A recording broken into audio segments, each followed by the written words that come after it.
Ito ay rated SPG. Striktong patnubay at gabay ng magulang ang kailangan. Maaaring may masiselang tema, lengguwahe, karahasan, sexual, horror o droga na hindi ang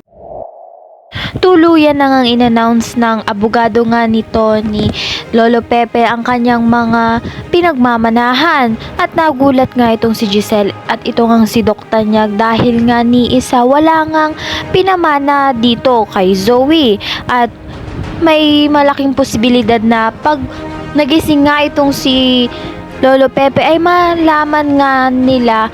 Doc Tanyag at ito ni Giselle ang katotohanan na alam na nga ni Lolo Pepe ang katotohanan na hindi na nga anak ni Doc Tanyag itong si Zoe at lumabas na rin ang katotohanan na may kinalaman nga si Moira sa pagka-hospital nga nito ni Lolo Pepe. Sa kabilang banda naman nga mahihirapan talaga itong si Giselle na kuhanin nga ang loob ng kanyang anak at nag-request nga siya dito kay Eric na kung